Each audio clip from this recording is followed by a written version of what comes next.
Estación en curvas.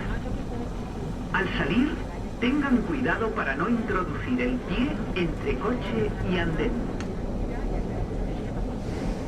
Recuerdo que hace 22 años yo iba en el metro de Madrid, de camino a mis clases de la facultad. Enfrente, de pie en el vagón, dos amigas, probablemente 10 o 15 años mayores que yo entonces, charlaban. Supongo que por la curiosidad que solemos tener los periodistas, empecé a escuchar su conversación. Una le decía a la otra: al final, los mejores amigos se hacen en la universidad. Es curioso cómo momentos aparentemente intrascendentes de tu vida acaban cobrando sentido con el tiempo. Porque yo también encontré a mis mejores amigas en la facultad, en Ciencias de la Información de la Universidad Complutense. Sus nombres son Gema, Isabel y Vanessa, y este capítulo de Voces Comunicantes está dedicado a ellas. Temporada 1, episodio 6. Facultiteras. Pero yo me acuerdo, fíjate, de la disposición en primero, luego en otros años no me acuerdo de la clase del primer año. De primero. Pero segundo, tercero y cuarto, o sea, en quinto cada una estaba a su bola. Sí, Okay. quinto fue un... Pero segundo, tercero y cuarto... Yo diría que desde primero, ¿eh? Pues tú antes con lo del Erasmus, porque tú fuiste en Erasmus, No, me fui en quinto. En quinto. En quinto de carrera. Pero esos 4 primeros años íbamos con la misma gente, aparte de las asignaturas de libre elección. Más o menos. Pero la memoria... O sea, la memoria... la memoria muy bien, pero Ahora, la memoria... Tori. Me acuerdo de lo que necesito Tú eres de más tal o que sociable, alguna yo vez creo. que estábamos... Un poquito más Somos sociable. gente... No sé. Yo me fui de Erasmus y ahí corté. Pero yo no me fui a ningún sitio tampoco. Voces Comunicantes. Un podcast de Eva Mateo a solas.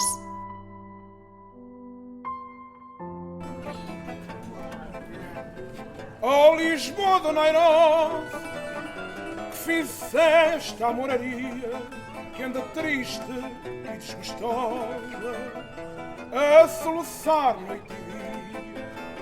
Oh Lisboa do Nairós, que fizeste a moraria. Gema, yo cuando empecé con la idea de este podcast siempre pensé, hay un capítulo especial que tiene que estar dedicado a mis facultiteras, que es el grupo que tenemos en WhatsApp, como nos autollamamos, y siempre he pensado, digo, hay algo especial en el primer día de facultad, en periodismo, en esa facultad tan fea, tan gris de la Complutense. Yo que no sé por qué, pero la gente con la que te sientas el primer día de clase, hay un 80% de probabilidades o más, de que se acaben convirtiendo en tus mejores amigos. Y 20 años más tarde, aquí estamos en el aeropuerto de Lisboa, esperando nuestra puerta de embarque. Es que es amor a primera vista, ¿no? Yo creo, llámalo destino, llámalo vida, cerrar círculos, como a ti te gusta. Pero yo creo que también ha influido la posición en la que nos sentábamos. Nosotros nos sentamos de las primeras, pero segunda y tercera fila es lo que te iba a decir. Como, bueno, vamos a estar atentas, pero no vamos a ser las primeras. Y un poco yo creo que es el tipo de persona, ¿no? En común, o sea, esa característica en común que tenemos, que todas somos muy diferentes, y nos complementamos fenomenal, pero bueno, yo creo que es así, que con las primeras personas con las que empiezas a hablar, con las que te estás viendo todos los días, y al final el roce hace el cariño. ¿Tú qué recuerdos tienes de la facultad, de ese primer año, por ejemplo, ¿no? Cuando empezamos con 18 años? Pues mira, fue la llegada del euro. ¿No te acuerdas? Yo recuerdo como algo como muy significativo, que hablamos en muchas clases. Recuerdo los viajes en metro juntas, charlando, porque además coincidíamos casi todas, menos Isa, en la línea 6, en la Avenida de América. Recuerdo que me parecía enorme la clase, porque éramos cerca de 100 personas, claro, veníamos todas del instituto 200, de... yo creo. ¿200? ¿Tú crees que cabían tantas? 160, 180 personas, éramos muchísimo. ¿Qué me dices? Sí, en primero de carrera, sí. Luego se fue quedando gente por el camino, o nos dividíamos más, había más optativas a lo mejor, pero... De los pocos hombres que había, de pensar, aquí lo tengo complicado. ¿Qué más recuerdo? De la cafetería, de los inicios de nuestra cafetería, de esos sitios que estaban pegados y que no podían moverse, de las eternas colas de repografía. Sí. Porque por aquel entonces se fotocopiaban los libros y se fotocopiaban muchos apuntes. Los pasillos de tesis, ¿te Los acuerdas? pasillos de tesis, sí, es verdad que era como una película, yo creo que teníamos todas como muy idealizada, igual que la carrera, porque al final cuando tú decides estudiar periodismo es una carrera que la haces con devoción, ¿no? Es una profesión tan bonita, por vocación. Y como que es un sueño cumplido, al menos para mí fue un sueño cumplido. Y yo creo que todas teníamos claro que queríamos ser periodistas, entonces era hacer nuestro sueño realidad. Pero no lo han dicho en inglés. El resto de esta conversación no se grabó y estuvimos a punto de perder el vuelo. En fin, gajes del oficio. Pero igual que nuestra amistad, que se prolonga a lo largo de más de 20 años, continuamos después. Gemma, nosotras empezamos haciendo esta grabación en un aeropuerto y la vamos a terminar en un centro comercial. ¿Qué te parece? Bueno, de Portugal a Madrid, de Madrid al cielo.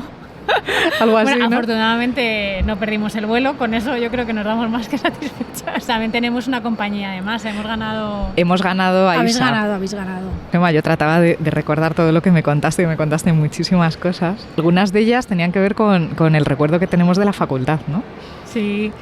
Bueno, yo lo que recuerdo siempre es el primer día, ¿no? Es aquella facultad gris, yo creo que era además un día como muy gris también, con la luz amarilla, no sé si os acordáis de aquellas luces de ciencia de la información. Y yo creo que fue el destino, ¿no? El que nos unió, el sentarnos juntas. Curioso que cuanto más pasa el tiempo, más me acuerdo de ese primer día, o sea, es de los recuerdos que más tengo. Esos profesores raros que nos tocaron, que hay que reconocer que alguno nos tocó raro, cómo fueron las primeras sensaciones, todo nuevo. Eso lo tengo más reciente y más vivo que luego el resto de años. Sí, yo recuerdo mucho las quedadas, también yo creo que las conversaciones entre clase y clase, las colas de repografía, las horas que nos pasábamos en esas colas de repografía.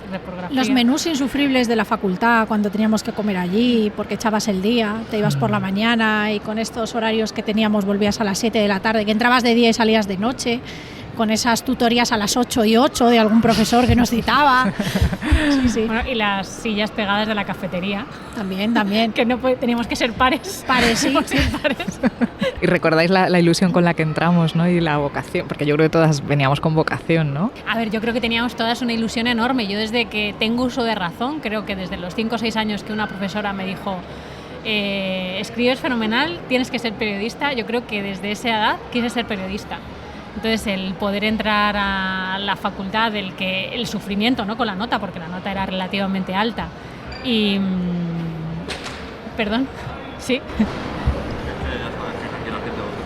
Sí. En ese momento, un guardia de seguridad del centro comercial nos pregunta si hemos pedido los permisos para grabar. Estamos haciendo una grabación para algo que no tiene nada que ver con el centro. Sí, no me lo imagino. Aunque tampoco tiene claro que estamos grabando, y mucho menos que es un podcast. No sé si lo he dicho alguna vez, pero cuando te dedicas a esta profesión, siempre te suceden anécdotas. Pues esto y además yo creo que casi todas teníamos la idea de escribir. Sí. Pero yo no abría mi campo de visión a otras partes del periodismo que no fuera la escritura. Sí. Puede ser. Yo es verdad que tenía menos vocación quizá que el resto, yo lo admito aquí, ahora, por primera vez. Ahora, Ahora, ¿Sí? 20 años después. Lo estamos descubriendo ahora. Sí. Creo que era la que menos vocación tenía. A mí me hacía ilusión empezar algo nuevo. O sea, es posible que a lo mejor me hubiera dedicado, yo qué sé, al trabajo social o cualquier otra cosa, y esos primeros días me habrían hecho igual ilusión. Pero con el tiempo, al final, entre vosotras, el ambiente, el escribir, el pensar, las opciones que te abrían de futuro, que estábamos siempre pensando en qué vamos a hacer, y entonces me fue ganando. Y yo creo que lo afortunadas que hemos sido de vivir esta etapa de revolución digital. Nosotros cuando entramos... Bueno, el tipómetro, ¿te acuerdas del famoso tipómetro? Que lo usa mi padre para hacer rayas en los folios ahora. Y tú no sabes lo que es eso. Hemos pasado de maquetar Sacrilegio, el tipómetro, ¿no? a maquetar en ordenador. Los periódicos de la que universidad. te regalaban el 20 minutos, el qué, olor. tal. Que de hecho tengo muchos recortes de reportajes y de noticias guardados. Y ahora eso es impensable. O sea, la inmediatez que te da un teléfono, cualquier alerta de noticias, la sabes al microsegundo, y tú a lo mejor te pasabas todo un día en la universidad, llegabas por la noche a casa, ponías las noticias y habían pasado 40 cosas de las que no te habías enterado, porque estabas en tu mundo y sí, era un mundo de comunicación, pero que no estabas tan comunicado, porque al final te metías ahí en ese cemento gris, te pasaban las horas Y ahora eso, pues me imagino que los que estén ahora lo están viviendo de otra manera. De todas formas, la carrera yo creo que tampoco te enseña a ser periodista, que hemos aprendido a ser periodistas a través de las experiencias, de los trabajos, de lo que nos han contado. O sea, hablábamos, Eva y yo, esto sí me acuerdo, de cómo han cambiado los gabinetes de prensa. Cuando empezamos a trabajar en gabinetes de prensa, la figura del periodista no tenía página web, no tenía redes sociales, era más contacto, era el salir en la tele sí o sí, era lo importante, y ahora realmente cuando sales en la tele tampoco tiene un gran impacto, ¿no? Ahora a lo mejor tiene más impacto que hable un influencer de ti. Lo que hablamos, pues eso, que ahora ya está todo más interrelacionado, son carreras mixtas, haces dobles licenciaturas, porque ya no solo es la comunicación, es el marketing, también es... Antes el periodista era como el periodista de raza, de escribir sus artículos, de horas en la redacción, y ahora no es eso. Ahora tienes que estar en la noticia, tienes que estar en las redes, tienes que estar en el microsegundo. Hablábamos mucho, recuerdo, de eso, de la figura del jefe de prensa o del gabinete de prensa, que de hecho se llamaba gabinete de prensa, es que ahora ya es como el departamento de comunicación o el responsable de comunicación, incluso el DIRCOM, ¿no? Porque ha ido evolucionando tanto, ¿no? Esa figura que al final cada vez tiene, yo creo que un punto más estratégico, ¿no? Dentro de las organizaciones, de las empresas. Y como antes se decía mucho esto de pasar al lado oscuro, yo creo que ya no se dice. O sea, que hay muchos periodistas que ya entran en periodismo pensando que van a acabar en un gabinete de comunicación y no van a pasar a veces ni siquiera por una redacción, cosa que yo creo que es una pena porque en cierto modo pierdes ese romanticismo, sí. ¿No? Tú, Isa, que estuviste en redacción también. Muchísimo tiempo en una redacción, es que es otro mundo. O sea, es la sensación, el vivir. Yo creo que todo periodista tiene que estar alguna vez en la vida en una redacción, porque es vivir el periodismo. Es el teletipo que te llega a las reuniones de última hora, hay que cambiar la portada. Ahora, bueno, yo es verdad que era en un mundo distinto, porque el mundo deportivo no es tan al microsegundo, pero de repente fichaje, bueno, todo loco, se caen las páginas, se cae esto, hay que cambiar, tal. Entonces, si no vives eso, el periodismo, pues sí, al final, pues en un gabinete de comunicación tiene muchas cosas, pero para mí el periodismo es eso, el compañerismo, el salir corriendo a una rueda de prensa, pues eso, los teletipos, ahora solo tienes 125 palabras, ahora solo tienes 325 palabras, y ahí ajustándote, y bueno, pues al final una nota de prensa, pues tienes más tiempo, más espacio, te puedes lucir más, pero pierde un poco su esencia. Yo creo que lo que has hablado del ambiente entre periodistas, entre colegas, fíjate que yo no lo recordaba. Es verdad que cuando vas a una rueda de prensa y siempre pues, coinciden los mismos, porque cubres salud, o cubres cultura, o cubres política, y fíjate que yo sí que añoro ese compañerismo, que no creo que lo haya en otras profesiones, incluso el de la comunicación. Yo creo que no existe tanto compañerismo, hay como más rivalidad, ¿no? Porque al final pues tú quieres vender tu imagen de tu entidad, de tu empresa, de tu... Exacto. El llegar, venga, yo te ayudo. Porque todo el mundo sufre lo mismo. Todos tenemos que llegar al informativo, en el caso de la radio. En radio, ¿no? A los pitos. O a cerrar el reportaje, a cerrar la noticia, el que se van ya máquinas a imprimir y tienes que terminar la noticia.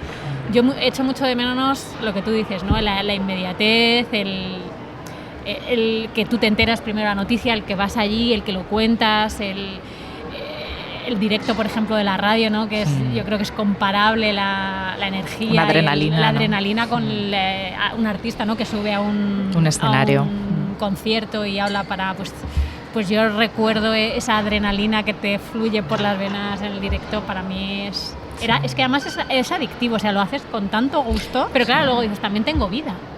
Y el ser periodista es ser periodista 24/7, o sea, yo recuerdo que estaba en la radio, luego estaba también en ABC, entonces al final el lunes a domingo estabas trabajando. Y encima además me acuerdo que coincidió con el final de carrera, entonces recuerdo una vez que hubo un atraco en Alcalá de Henares, muy gordo, con rehenes, y que yo tenía un examen al día siguiente y yo decía, por favor, yo estaba que se resuelva ya, por favor, que este hombre ya deje, que me tengo que ir a estudiar. Que suelte a los rehenes, ¿no? Por Dios, yo estaba allí con los apuntes al lado del banco, ahí con todos y yo ahí con los resúmenes.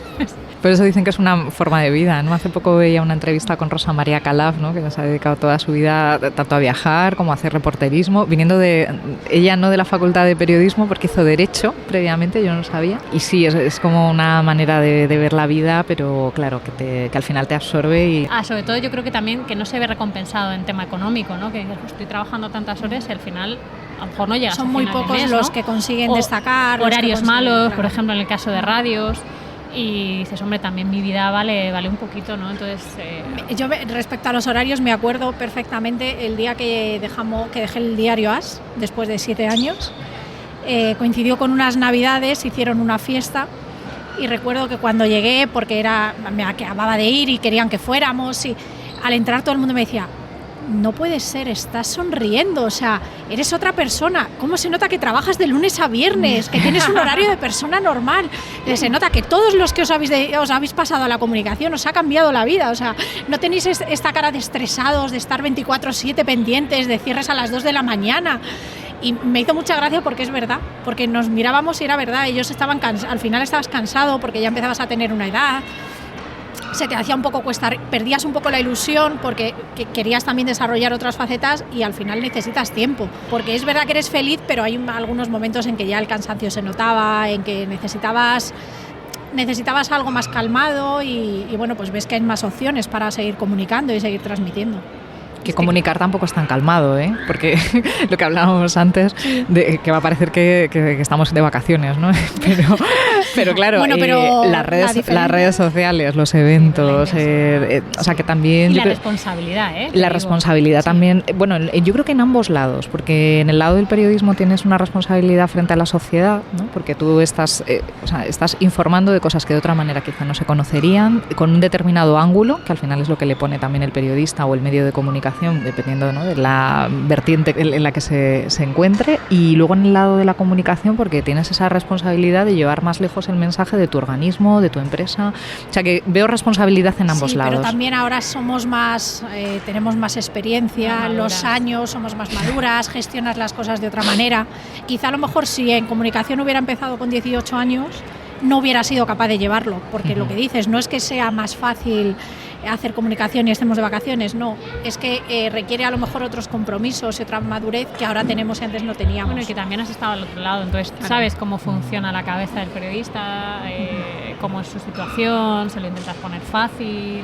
Sabes hacer un titular de tal manera que el periodista te lo compre, porque tú has estado en el otro lado y sabes lo que vende y lo que no vende, ¿no? Entonces eso también, y esa es una parte. O sea, yo lo que me refería con comunicación, que no estamos de vacaciones, es que todo se ha complejizado mucho, y entonces antes lo que el jefe de prensa se dedicaba a lo mejor pues eso, a vender su organización, su empresa en los medios, pero ahora además es que son todos los canales sociales, que además son muchísimos, la web, la comunicación interna, la externa, la RSC, tienen que hacer millones de cosas. Pero yo creo que es un reto al que nos enfrentamos muy bonito. O sea, que lo hemos vivido y como que estamos surfeando la ola, ¿no? A mí me parece precioso el estar cada día aprendiendo algo y ojalá, obviamente va a seguir avanzando, y ojalá podamos seguir formándonos y podamos seguir ahí. O sea, yo creo que lo peor es el estancamiento, decir, pues ya me lo sé y ya, venga, 20 años así, pues qué aburrido, ¿no? Yo creo que cambiaría de profesión si fuera así, ¿no? Entonces, qué bonito que esta profesión se esté desarrollando tanto, y además es un ámbito que a mí me apasiona. ¿Y os imaginabais,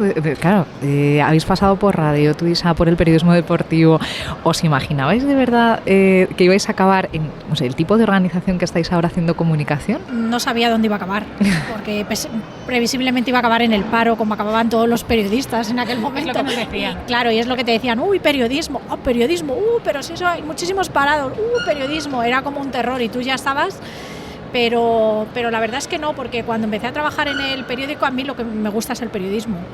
Entonces, cuando empecé a trabajar en el periódico era como, quiero estar aquí toda la vida, y es lo que hablábamos. Es verdad que luego la vida cambia, maduras, tienes otros objetivos de vida, no solo profesionales, y efectivamente además yo cambié de un mundo completamente, digamos, masculinizado a un mundo muy feminista, entonces mi cambio fue súper radical, pero es verdad que visto ahora seguramente me costaría mucho volver a un medio.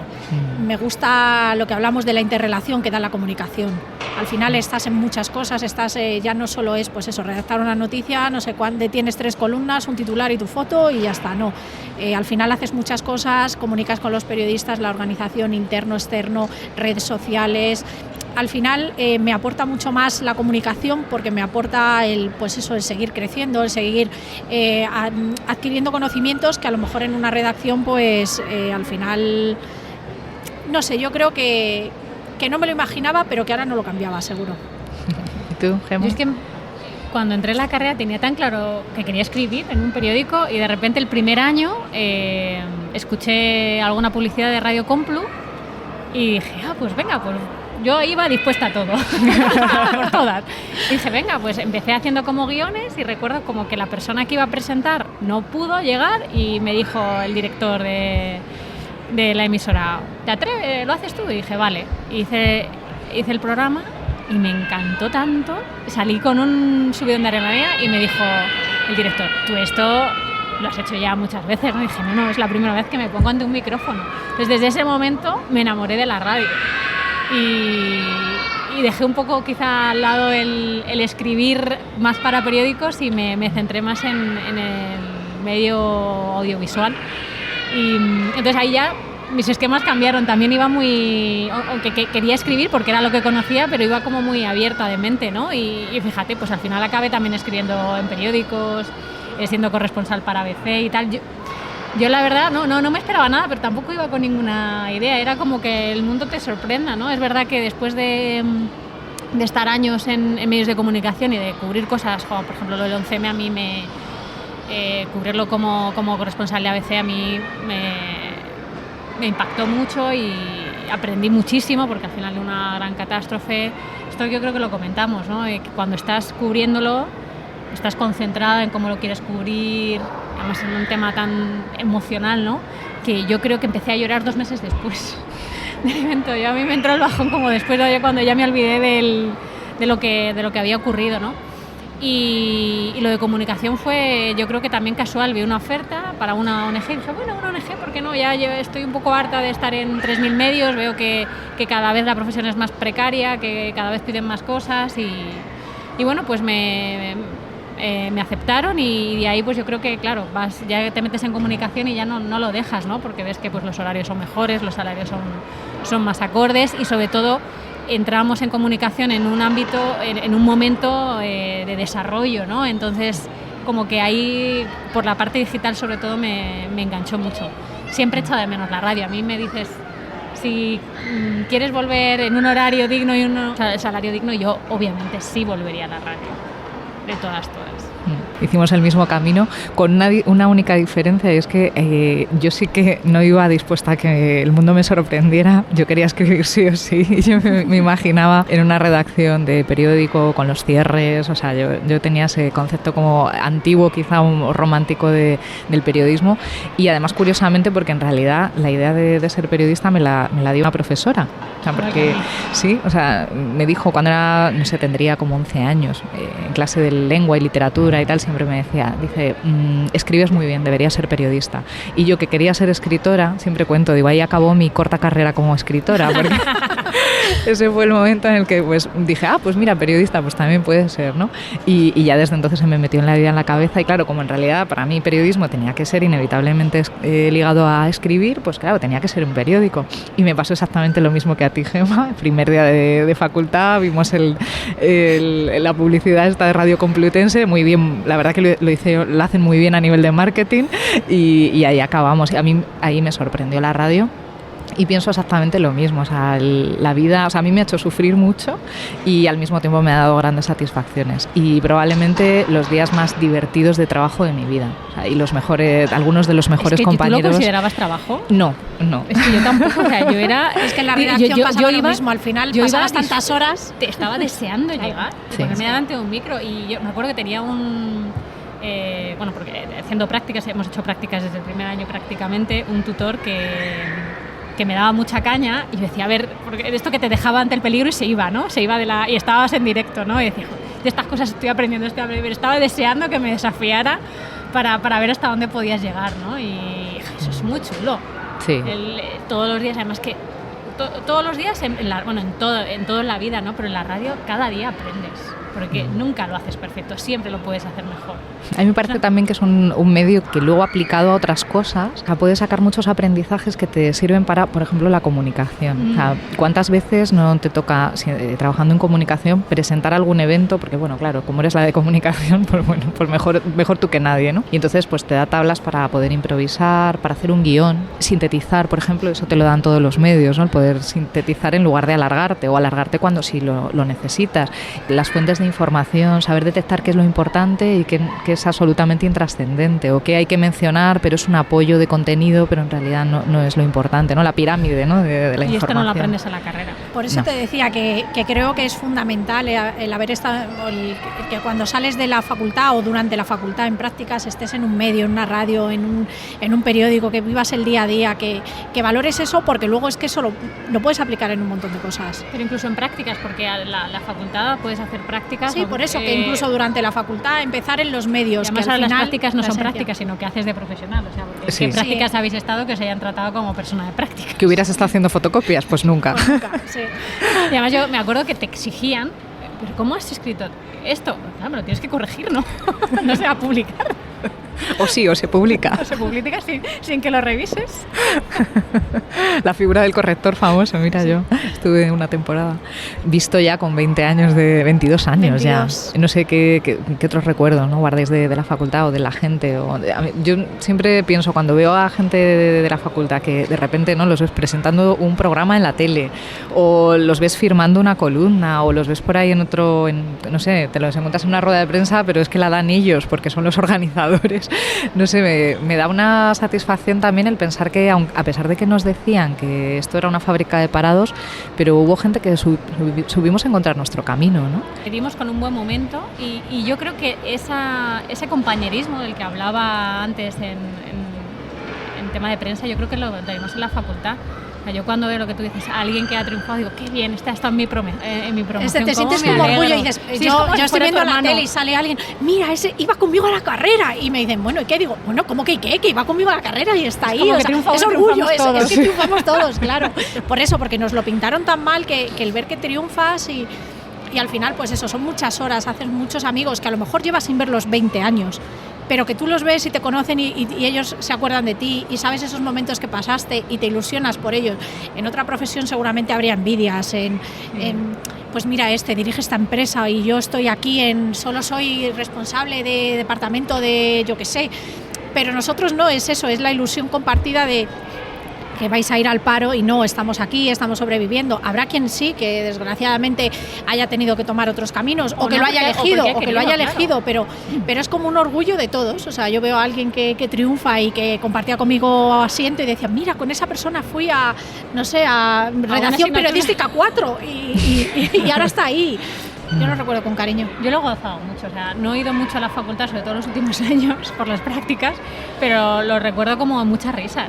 Sí. Muchas risas, mucha complicidad y sobre todo de aprender, no dentro de la carrera, a lo mejor hay algunas asignaturas que sí que eran muy interesantes, pero de aprender cosas de fuera, ¿no? Pues la vida. Hecho de la vida, de valores, de compañerismo. Yo lo único que sí que vi que tampoco aprendimos tantísimo, o sea, que fue una carrera como muy teórica. Sí. Y que bueno, lo mejor que le podemos decir es que como sabíamos que íbamos a aprender solo teoría, pues salir ahí fuera y darlo todo en las prácticas. Es que era muy difícil, realmente el periodismo es un oficio, no es que ¿qué te puede enseñar fuera de redacción periodística, ¿no? Pero al final dabas un poco de todo.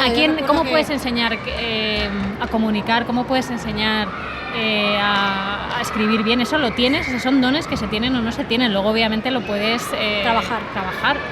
Pero no olvidemos que es un oficio, que bueno, pues la carrera la instalaron. De hecho, del contenido de la carrera yo recuerdo pues economía aplicada a las ciencias sociales, instituciones, relaciones internacionales, historia de España universal, historia del periodismo, economías, o sea, dabas dos redacciones, redacción periodística 1 y 2. Recuerdo muy guays esa redacción de historia de la comunicación, que bueno, vale.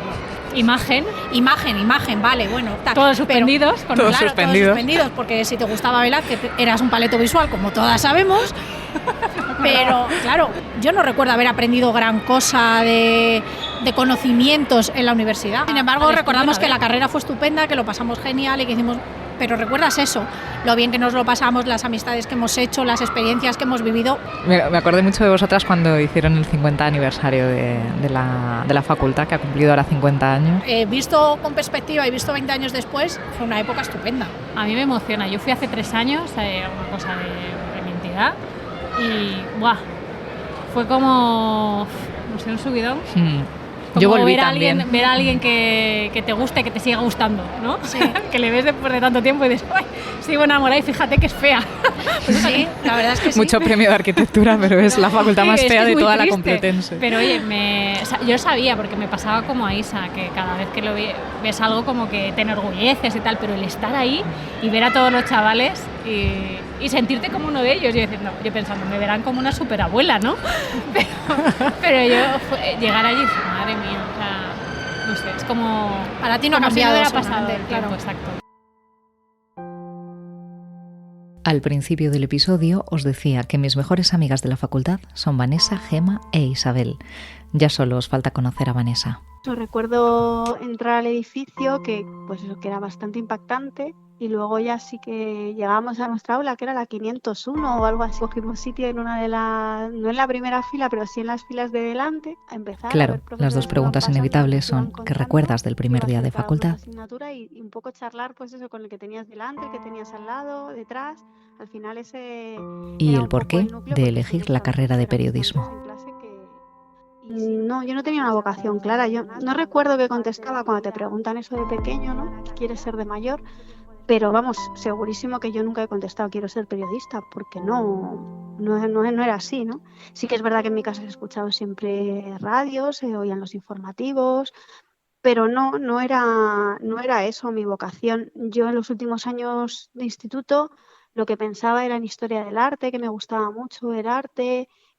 Pues también me llamaba la atención filología inglesa. Todo el mundo decía, uy, el inglés tiene muchísimas salidas y tal. Luego ya cuando tuve la nota de selectividad en la mano, ahí fue cuando, no sé por qué, pues eso, me hizo el chip de decir, venga, voy a marcar periodismo. Porque siempre es verdad que me ha gustado la política, la cultura, leer, escribir. Yo creo que muchos periodistas somos escritores frustrados, ¿no? ¿Tú qué piensas de lo que fue la carrera, ¿no? ¿Te llenó? ¿Descubriste cosas que sí que te gustaron? ¿Crees que te preparó para luego la profesión? Aquellos años a nivel académico, obviamente todos aprendimos muchas cosas y aprendimos cosas que nos han servido. Pero esto es una profesión muy cambiante, ha evolucionado mucho. Un podcast, ¿qué era un podcast? O ¿qué era redes sociales? No teníamos nada sobre gabinetes de comunicación, por ejemplo, y ahora todas nosotras trabajamos en un gabinete de comunicación. Al final, ¿te ha servido o no? Pues bueno, obviamente entiendo que aprendimos muchas cosas y que estoy segura de que hay cosas que nos han servido. Pero al final el periodista también yo creo que se hace mucho en el día a día. Y eso no lo aprendimos allí. Que yo recuerdo que en aquel momento se llamaba siempre cambiarse al lado oscuro, ¿no? Cuando un periodista de formación o de carrera acababa trabajando en un gabinete de prensa o en una agencia de comunicación, es que te has pasado al lado oscuro.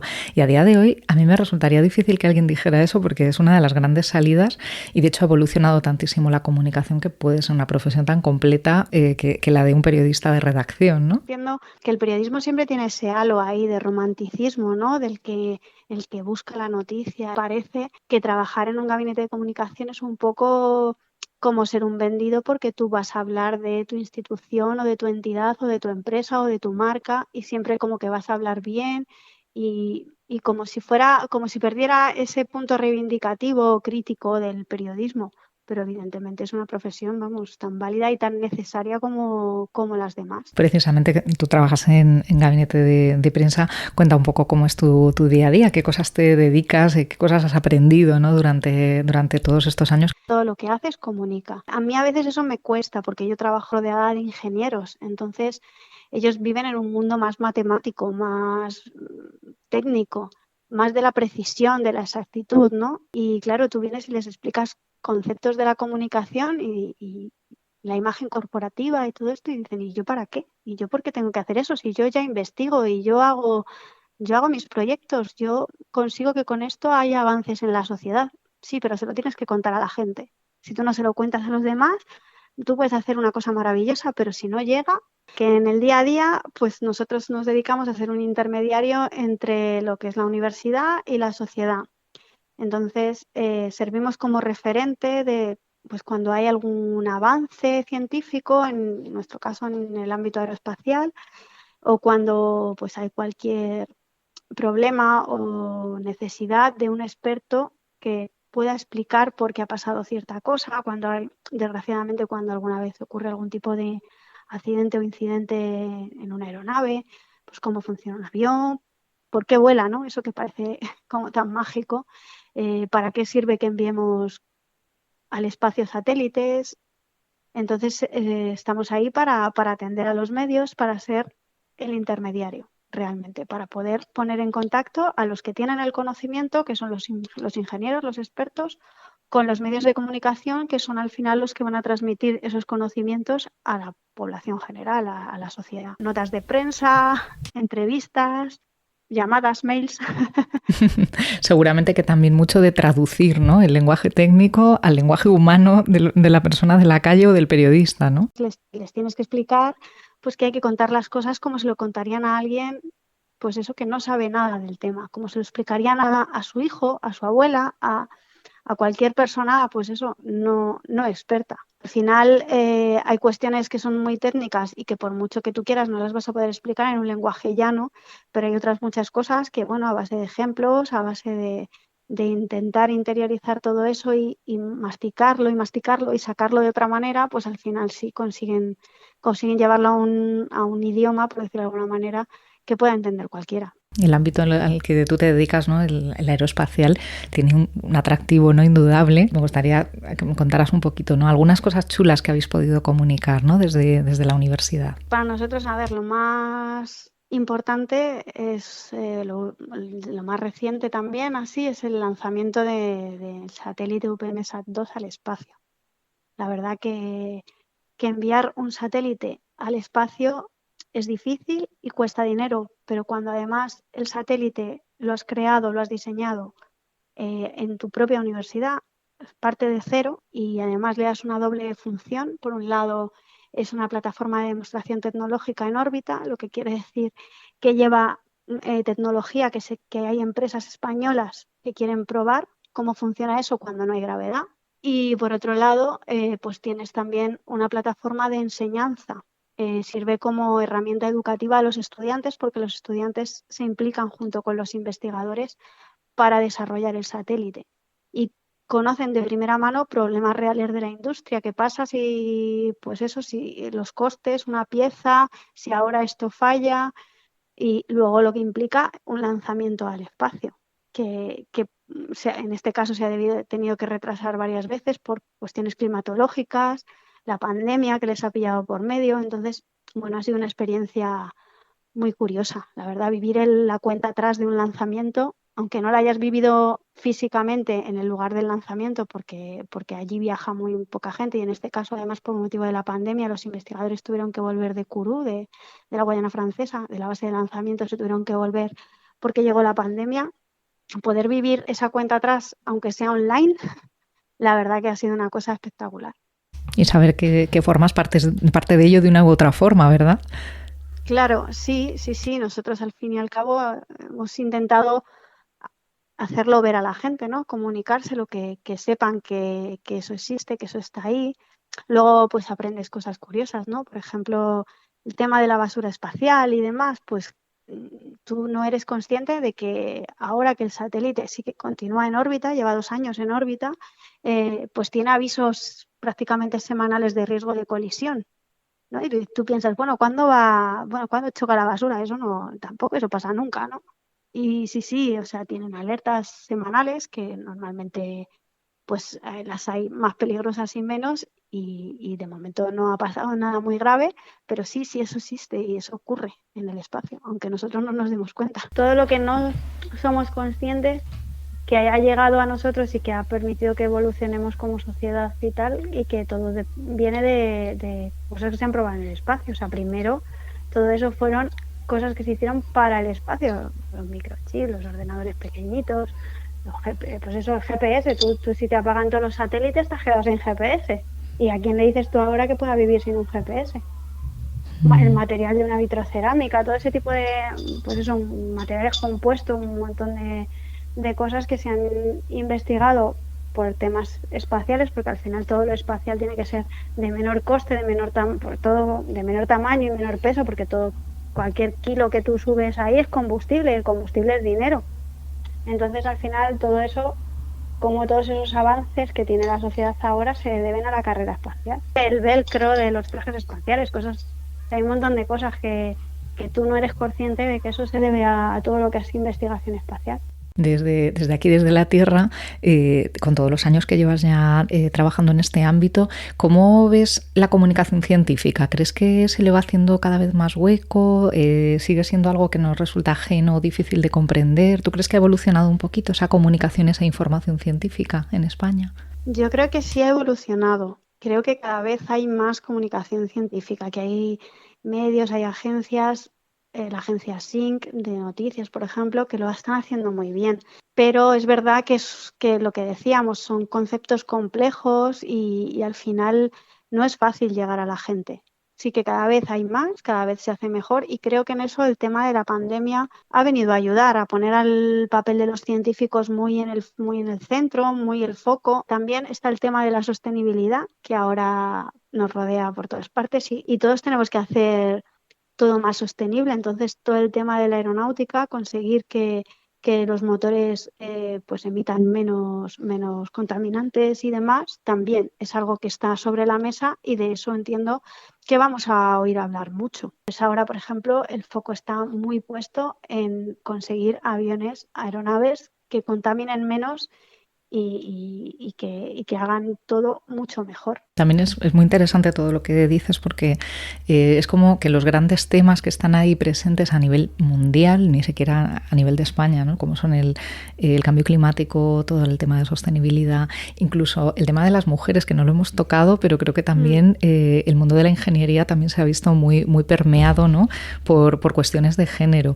Al final están presentes, ¿no? Todas ellas en ese ambiente universitario y ese ambiente investigador en el que te mueves. Sí, cada vez hay más, bueno, no diría que hay más chicas interesadas porque el número al final es el mismo, o sea, todos los años en cuanto porcentaje, pues al final es un 33% de alumnas que llegan, un 25% a lo mejor las que terminan, o sea, no cambia mucho, hay muy pocas chicas, pero porque faltan referentes femeninos en todo lo que son las carreras STEM, o sea, en todas.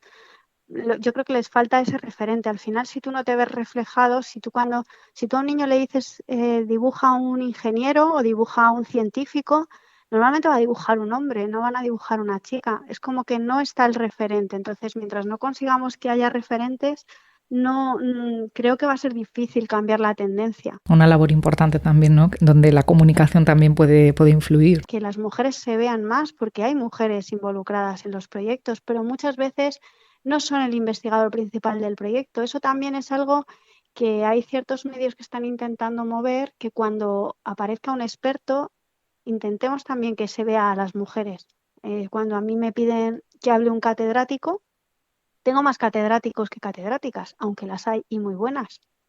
Pero pues eso, hay menos. ¿Por qué? Porque durante mucho tiempo la carrera de la mujer, el techo de cristal, ya sabemos, no tienen las mismas oportunidades cuando llega la maternidad, a nivel de becas de investigación. Entonces, al final, no les es tan fácil llegar a la cúspide de la carrera académica.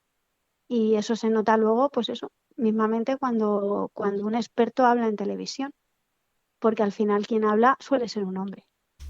Mucho por hacer todavía, la verdad. El mejor consejo es hacer aquello que te gusta. Siempre se dice eso de no trabajarás si trabajas en lo que te gusta, ¿no? Porque no será un trabajo para ti. Si lo que te gusta tiene muy buenas salidas, enhorabuena. Si no las tiene, pues probablemente terminarás trabajando de otra cosa, pero al menos son los años de universidad, son unos años bonitos, eres joven, te mueves en un ambiente muy concreto y yo creo que hay que dedicarlos a algo que te guste. Obviamente, ¿cómo está el periodismo a día de hoy? La precariedad. Bueno, yo creo que también la había en nuestra época, que quizá hemos tenido suerte de poder dedicarnos a lo que queríamos, pues probablemente, también hay que trabajárselo, ¿no? Hay su esfuerzo detrás. Por mucho que ahora estemos en un mundo, pues lo que decimos, un mundo digital, un mundo interconectado, donde tienes todo a golpe de clic, donde los periódicos parece que están muriendo, la prensa en papel, porque llegan nuevos formatos. Al final la labor del periodista va a hacer falta siempre. O sea, siempre va a haber alguien que tiene que comunicar las cosas, que tiene que discernir unas cosas de otras. Y al final la pandemia, la guerra ahora Rusia-Ucrania, está demostrando que hace falta periodismo, que tiene que haber gente que vaya y cuente las historias de otra gente. O sea que yo creo que si a alguien realmente le gusta, quiere dedicarse al periodismo, yo le diría que adelante. Probablemente no sean años perdidos. Si finalmente no puede dedicarse a esto, bueno, ahí le quedará eso y nunca se sabe. Igual hoy estás en un sitio y mañana aparece tu oportunidad y puedes dedicarte a lo que te gusta. Y con suerte habrás encontrado grandes compañeros de vida, ¿no? Eso al menos sí que nos lo aportó Ciencias de la Información. Yo creo que sí. Llegados a este punto, solo nos queda una última reflexión sobre las amistades que se forjan entre las aulas, el césped o la reprografía de una facultad. Si alguien nos llega a decir hace 22 años, ese primer día de facultad, que íbamos a estar aquí hablando, rememorando todos estos recuerdos, y juntas, ¿qué hubierais pensado? Pues quizá me lo hubiera creído. No sé, hicimos tanta piña que no sé, no me sorprende que 20 años después sigamos juntas. Yo te diría que era lo mejor que nos podía pasar. Pues sí. Realmente, ¿no? Yo como fui allí pues queriendo aprender y sabiendo que iba a hacer amigos y sabiendo que además cerraba una etapa, ¿no? Que era la de tu adolescencia, de tu instituto, en tu ciudad. Yo iba con muchas ganas de todo. Entonces, qué guay que esas ganas no se han quedado en ganas y se han trasladado en amistad perdurable. Qué guay que nos sentáramos en esa segunda fila todas. Efectivamente. Qué azar y qué... Suerte de la vida. Sí. Somos afortunadas. Y sin duda lo mejor que nos hemos llevado todos, yo creo, de la universidad, aparte de ese título y un trabajo, es la gente. Y por supuesto sois vosotras y eso este podcast lo demuestra, claro. Voces Comunicantes, un podcast de Eva Mateo a solas.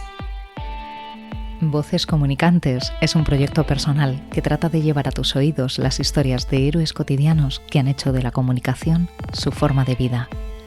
La identidad gráfica de este podcast es del estudio de diseño estratégico wearebold.es. Como siempre, la voz en off que nos ha acompañado en algunos momentos es de la comunicadora y actriz Marina Estacio. La sintonía de Voces Comunicantes se llama Melting Hearts. Su compositor es el ucraniano JTK. Puedes escuchar o suscribirte a este podcast en Spotify, iVoox, Apple Podcasts, Amazon Music o en tu plataforma favorita. También puedes dejar tus estrellas o comentarios. Y encuentras Voces Comunicantes en Instagram. Si te ha gustado esta historia, compártela. Habla de ella para que otros la conozcan. Nos encontramos en la próxima temporada con otras historias, otras voces comunicantes. Gracias por escuchar.